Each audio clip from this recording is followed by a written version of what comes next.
Ibu Ya, boleh Nadia. jelasin lagi yang polimorfisme dinamis, Bu?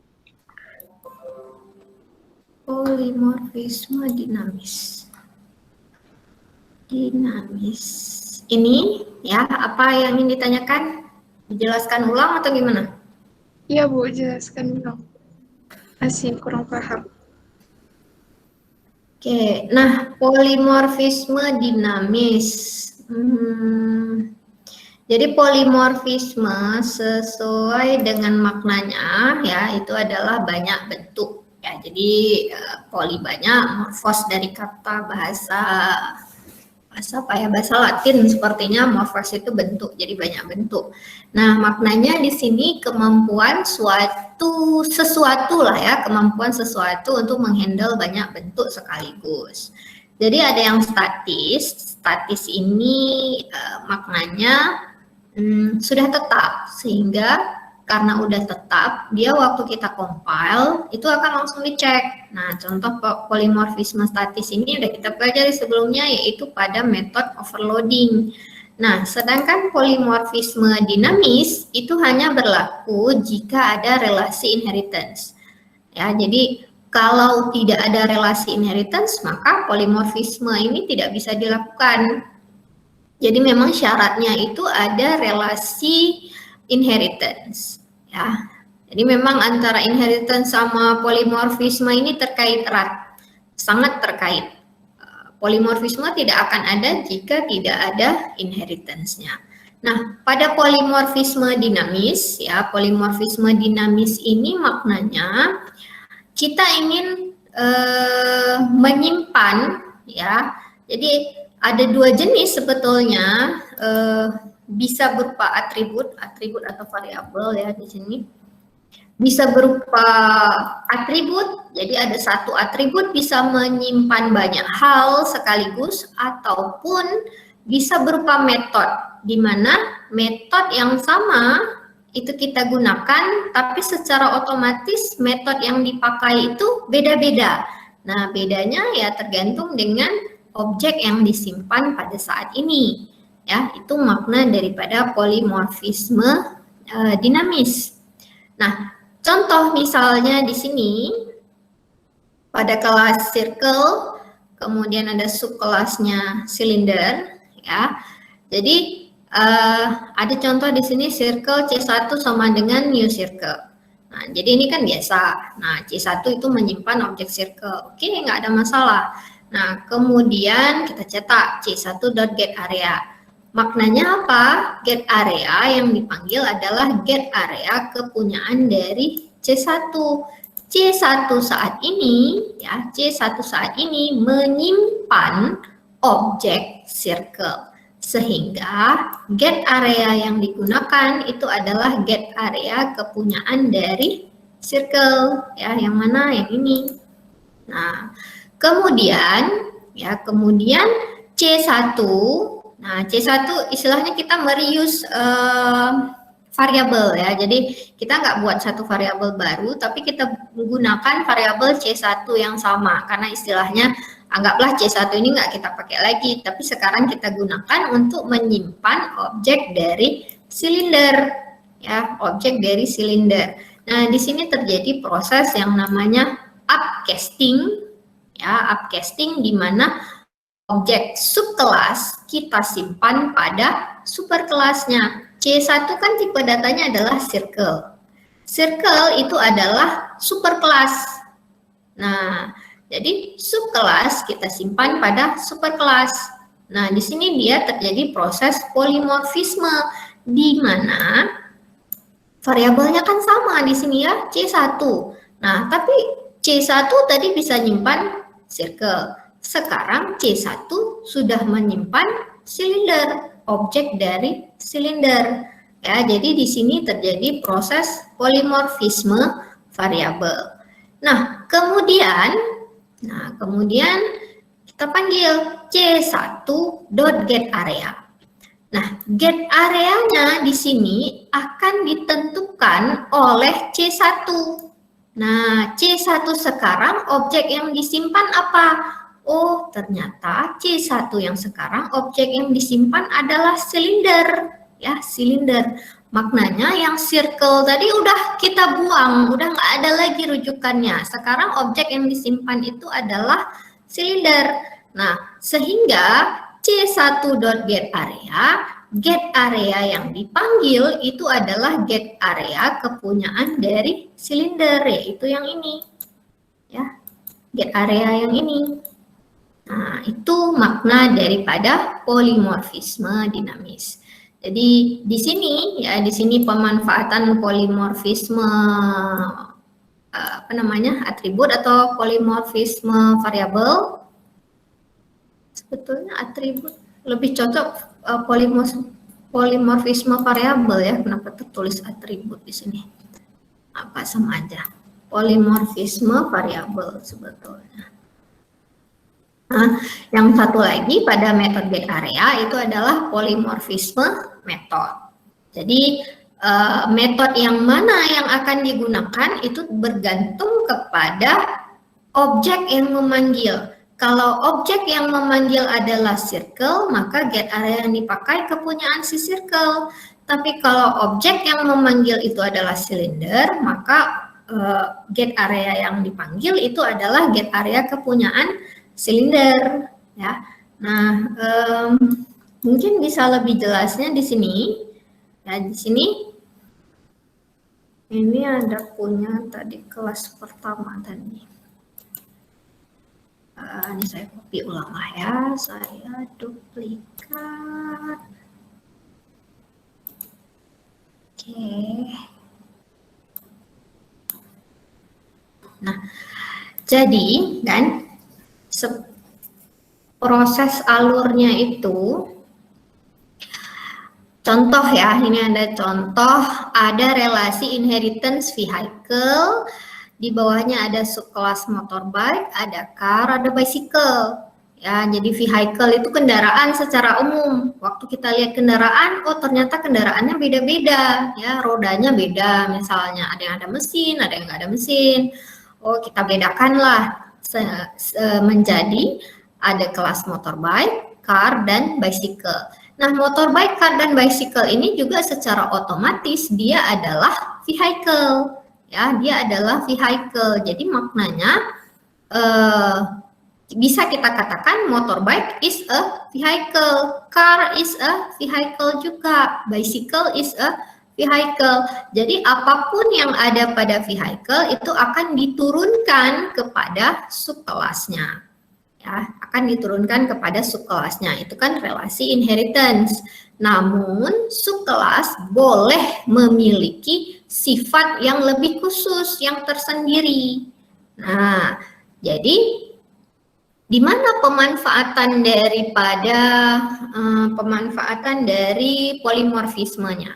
Oke, di sini ya misalnya saya contohkan ada variabel vehicle, kemudian kita buat objek V sama dengan new vehicle. Jadi bermakna sekarang, ya sekarang, kalau nggak salah saya dulu pernah menjelaskan terkait dengan memori. Jadi beda memori antara objek dengan tipe data primitif ya. Nah, jadi kalau tipe data primitif itu nilainya yang langsung disimpan, tapi kalau objek, nah kalau objek misalnya V ya, V ada tempat di dalam memori, stack memori. Nah, yang disimpan itu bukan nilainya, tapi yang disimpan adalah rujukannya.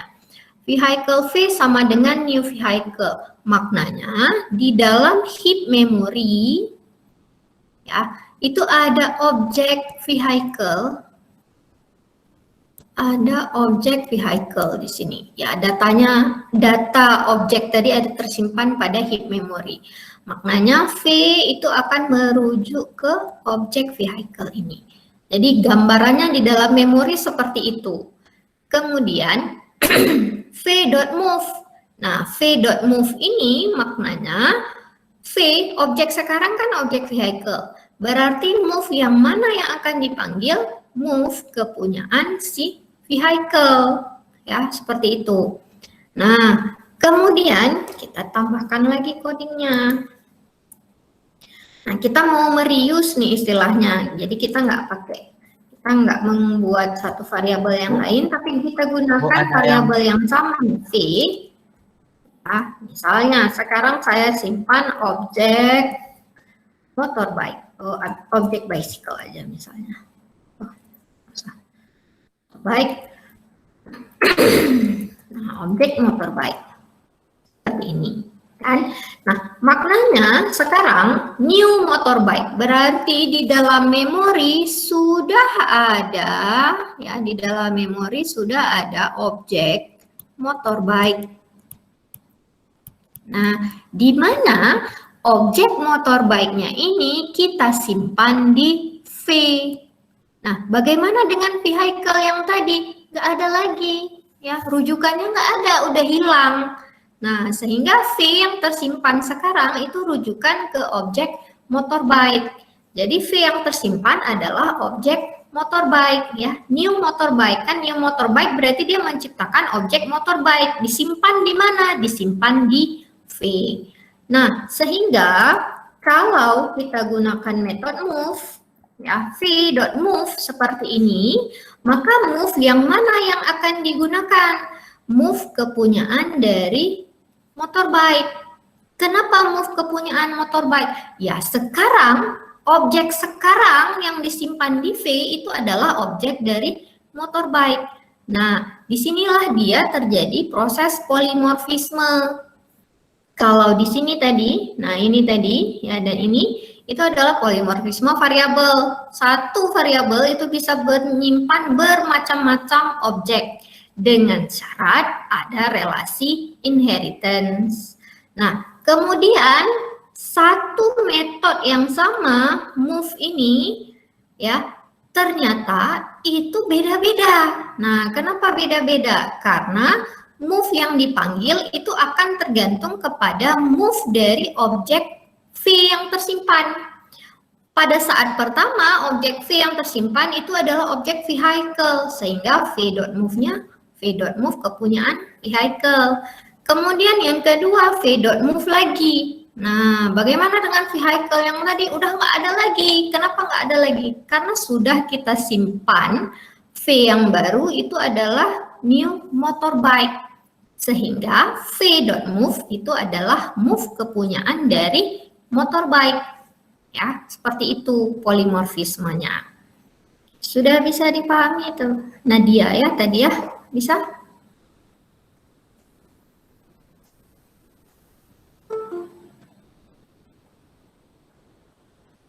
Yang lain bagaimana? Bisa dipahami? Ibu, yang tadi Ibu jelasin tuh kan Ibu bilang dihapus yang sebelumnya tuh. Saya kira kan pertama kan ditimpa, karena kan ada, nggak pernah dengar juga sih yang jelasin. Tapi itu Bu, bukan sebetulnya itu ditimpa ya Bu. Kan pertama kan merujuk ke vehicle, terus kan disubstitusi dimasukin motorbike. Itu bukan ditimpa berarti ya Bu? Ya, ditimpa. Maknanya kayak gini kan. Kalau misalnya variabel biasa, variabel tipe data primitif, misalnya integer x.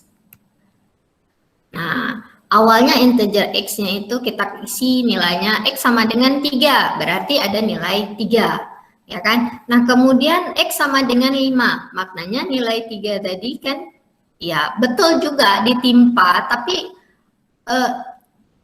apa namanya? Ya sebetulnya maknanya sama aja sih. Ditimpa kan berarti data yang aslinya, yang sebelumnya itu nggak ada lagi, dihapus dengan data yang baru.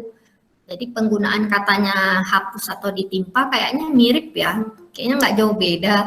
Tapi maknanya kan, kalau pada objek ya, yang relasi yang pertama tadi, vehicle V sama dengan new vehicle, maknanya dia merujuk kepada objek vehicle, rujukannya tadi itu akan dihapus. Nah, kenapa dihapus? Ya dia ditimpa, ya ditimpa dengan rujukan yang baru. Rujukan yang baru yang mana? Rujukan ke objek dari motorbike. Ya, jadi hapus sama timpa mirip-mirip lah tuh, nggak jauh beda. maknanya nggak Iya, terlalu. iya, Bu. Ya, nah misalkan kan kita tambah lagi kan V sama dengan new bicycle misalnya, bicycle. New bicycle. Nah, sekarang motornya kemana? Ya, motornya nggak kita pakai lagi. New bicycle berarti di dalam heap memory kita sudah menciptakan satu objek bicycle, ya, dan disimpan di V. Nah, yang motor bike tadi mana? Nggak ada lagi rujukannya, dihapus. Sekarang V itu sudah menyimpan rujukan ke objek bicycle. Nah, kemudian kalau kita panggil method move-nya, v.move, ya, maka move yang mana yang akan digunakan? Nah, pertama sekali kan dia cek dulu, oh V sekarang itu adalah objek bicycle, kan, objek bicycle. Kemudian dilihat di bicycle, ada nggak method move? Oh, ternyata bicycle nggak punya method move. Maka karena tidak punya, dia akan memanggil move kepunyaan superclass. Jadi move yang digunakan adalah move kepunyaan vehicle. Nah, andaikan misalnya di vehicle nggak ada move, harus di superclassnya lagi, maka dia akan melihat lagi ke superclassnya. Dia akan naik-naik terus ke atas. Jadi kalau di tempat sendiri nggak ada, lihat di tempat orang tuanya ada atau enggak. Oh, nggak ada di tempat orang tuanya, cari lagi di tempat ini kakek neneknya misalnya, ada nggak? Oh, ada. Oh, ya udah tinggal kita panggil. Jadi sifatnya seperti itu. Jadi dia naik ke atas ya, polimorfisme ini. Ya, Bu. Bu, ada yang belum diizinin masuk, Bu. Hah, masa sih? Oh.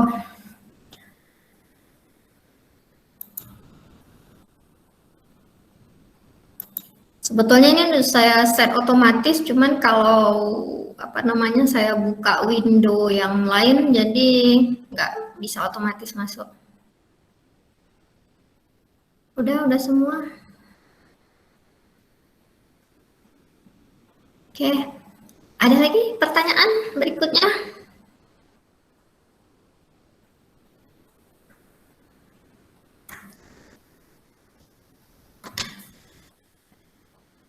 Ada. Bu, jadi kita buat yang ini tadi tuh, set yang tadi ini di kelas baru. Gimana? Buat yang polimorfisme tuh di kelas baru, Bu. Apa di kelas supernya? Polimorfisme ini sebetulnya suatu sifat gitu ya. Jadi suatu sifat atau konsep di dalam object oriented programming di mana kita bisa menyimpan dalam satu variabel ya, kita bisa menyimpan anak-anaknya ya, semua subkelasnya, atau dengan menggunakan variabel yang sama kita bisa memanggil metode yang sama, namun waktu implementasinya itu, waktu running programnya itu udah beda-beda. Jadi metode itu akan dipanggil sesuai dengan objek yang tersimpan sekarang. Nah, terkait di mana ini kita gunakan, ya di mana diperlukan. Nah, di mana diperlukan ya maknanya kalau pada kelas aslinya, ya kalau pada kelas aslinya misalnya vehicle, motor, bike, car, bicycle ini, ya dia hanya akan menyimpan data dia sendiri kan, istilahnya pada vehicle data sendirinya gimana, pada motor data sendirinya seperti apa.